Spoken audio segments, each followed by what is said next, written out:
Hello, my name is Kaylee Christine, and today I'll be talking a little bit about some ethical considerations from a Christian standpoint. The first few things I'll be talking about are just some things that I've learned about some of the ethical debates that we see a lot of. The first is about abortion. Now, I had heard all of the typical pro-choice and pro-life arguments. However, what I didn't know before this class was that each of those arguments can fall completely apart very, very easily. On the pro-choice side, if someone were to determine that a fetus was in fact a person, all of their arguments would fall apart. But on the other side, on the pro-life side, if anyone were to determine that a fetus is not in fact a person, then all of their arguments would fall apart as well. Now, from a biblical perspective, it never actually says do not have an abortion. However, what it does say is that we were knit together in our mother's womb and that God knew us before we were even conceived. In Jeremiah 1:5 and in Psalm 139:13, we see those things. And so, therefore, I believe that God is saying that we are a person from that moment of conception. So in Exodus 20:13, we see the sixth commandment, which is thou shalt not murder. So to abort a person would then be to commit murder. Some of those same principles apply to the birth control dilemma. I didn't realize there was a debate involved in birth control until this class. Almost every woman I know has taken birth control at some point in their life. However, Scott Rae does present some really, really good information about this. There are contraceptives that actually prevent the implantation of an embryo. So that is after the moment of conception. So if an embryo is a person from the moment of conception, then to not allow that embryo to implant itself into the uterus would then also be considered aborting a child, and the person who did it would be committing murder again. However, there are a lot of contraceptives that do not cause an ethical problem because they prevent conception as opposed to preventing implantation. One more thing I learned a lot about is physician-assisted suicide. I didn't know a lot about this before because it's not legal in my state, and I know it's not legal in very many states across the U.S. So just a few arguments I learned more about are from the advocate side, the mercy element of it. They believe we should not be able to tell someone that they have to stick around on this earth and keep living when they are in so much pain. So they're advocating for the personal autonomy of someone who is terminally ill. However, from the opponent side of it, they believe that this would be considered playing God. So in Ecclesiastes 3, we see that there is a time and a season for everything. And as Christians, we believe that God is sovereign over all of those times and seasons. So by taking away God's choice of when we die and placing it in our own hands, it could be considered us playing God in our own lives. One thing I'm still undecided on is capital punishment. Now, the advocates for capital punishment believe that this is one of the best ways to mete out justice for people who have committed heinous crimes. They also believe that this will be a criminal deterrent. Anyone in the future considering committing a heinous crime will then be deterred from that because they know that if they are caught and convicted, they will be sentenced to death. So it would deter people from committing heinous crimes. The final thing is the cost of the alternative. The alternative is, for someone who is convicted of a heinous crime and is not sentenced to death, that person will live the rest of their life in jail, and taxpayers will have to pay for that. So advocates do not wish to pay for the actual housing and life of a criminal. Now, from the opponent's side, they again think that this is playing God, taking the decision away from God about when a murderer should die. Is that our choice to make? They also believe that there is a lack of dignity in this kind of death. It is typically a death in front of an audience, and that is not a dignified death. Some of the things that I would need to know before I can make a decision is capital punishment considered murder? If I were on a jury and I convicted someone, or I sentenced someone to death by lethal injection, would I then be considered a murderer?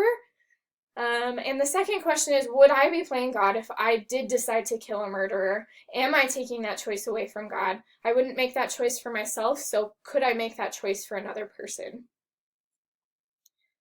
Now I'll move on to a case study. A couple of months ago, I had a friend come to me saying that his employer had asked him to lie to a government agency to help them obtain a contract working with the government.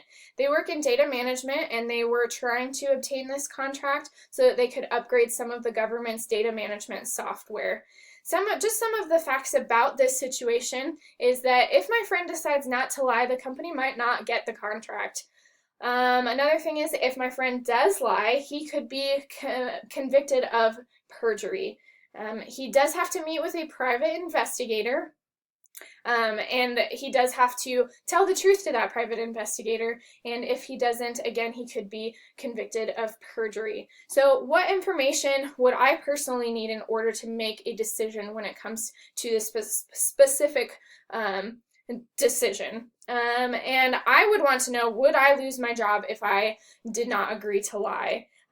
It's not the most important thing to have a job that's asking me to lie. However, I would want to know if I would still have a job at the end of the day. And the next thing I would want to know is, how long is the jail sentence for perjury? If I were to be convicted of perjury, how long would I be going to jail for?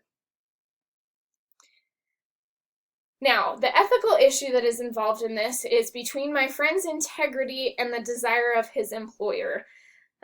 Just some biblical virtues and principles that we could apply to this are trustworthiness. We know from the Bible in Proverbs 12 that lying is wrong, and that it does make us an untrustworthy person if we are to lie. The second thing is the biblical virtue of integrity. We see in Proverbs 10:9. Are we the same person behind closed doors as we are out in public? And I think that's a very important virtue that God has given to us. And the final teaching that we can look at is to be pure of heart. In Matthew 5, we hear Jesus tell people to be pure of heart. And I don't think it's possible to be pure of heart if you're not trustworthy and you're lying, because you are going to be carrying guilt around with you over those lies. Now, there are a couple of alternatives other than lying or losing his job. My friend could simply choose not to lie to the private investigator, and instead he could talk up the good qualities that he has that would make him more desirable to that particular customer. They still might not get the contract, but it might help them actually receive that contract from the government. The other thing he could do is he could tell the company that he does not wish to lie for them and that he would rather be removed from the contract altogether. Now, either of these alternatives that I did just mention do actually go along with those virtues and principles that we talked about from the Bible. It's not violating his integrity. He will still be trustworthy, and he will still be pure of heart at the end of the day. So now just a few consequences. If my friend does not lie to the private investigator, the company might not receive the contract. My friend might lose his job. Or the company could still receive the contract and my friend could keep his job. And one other thing, if he does choose to lie to the government or to the private investigator, he could be found out, he would be convicted of perjury, and he could spend up to 5 years in jail and have a fine associated with that jail time. Now for the decision. My friend doesn't wish to compromise his integrity, so he decides that he does not want to lie to the private investigator. He does not have to approach his employer about this. He doesn't feel that that is actually the most important thing in this situation. He would prefer to simply just tell the truth when he's asked about it to the private investigator.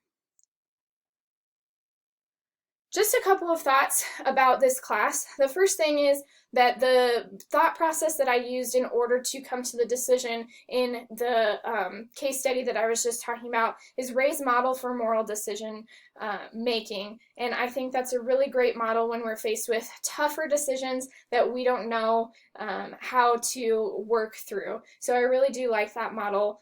And then the other thing is that we read Mere Christianity in this class by C.S. Lewis, and I thought that it was a great book that showed us why we believe what we believe instead of just telling us what we believe as Christians. Didn't necessarily need the Bible to back up the reasoning, because C.S. Lewis actually used sound moral reasoning simply to tell us why we believe those things, as opposed to just showing us what we believe, because we see that every day. So that was a really excellent book and a great choice for this class. Thank you.